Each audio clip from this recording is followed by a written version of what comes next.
Imaginary friend, real terror. When I moved back to my childhood town, the last thing I expected was to see him again. There he was, standing at the edge of the forest near my new apartment, just like he used to when I was a kid.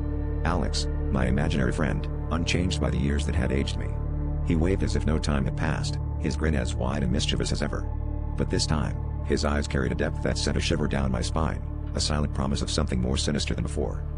Growing up, Alex was my escape from a lonely childhood, a companion who turned mundane days into magical adventures. But now, as an adult, I realized those games had a darker edge. He wanted to play a new game, one he called hide and seek, no return. The rules were simple, he said with a chuckle that echoed in my mind. I had to find him in the forest by midnight, or he would come looking for me. And if he found me first, something terrible would unfold. The thrill of the unknown had once been enchanting, but now it felt like a trap. The hours ticked by as I debated whether to play along. Memories of our childhood games filled my mind, each one tinged with an unease I hadn't felt back then. As the clock struck midnight, curiosity and terror intertwined, and I found myself walking into the moonlit forest. Shadows loomed and trees whispered secrets only the night knew. My heart pounded as I ventured deeper, the air thick with anticipation and dread.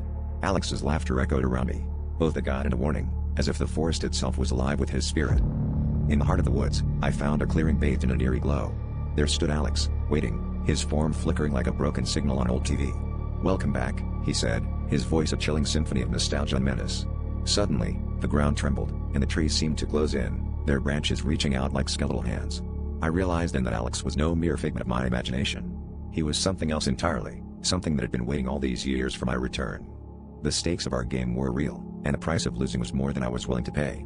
But there was no turning back, I was his to find, and the forest was his playground.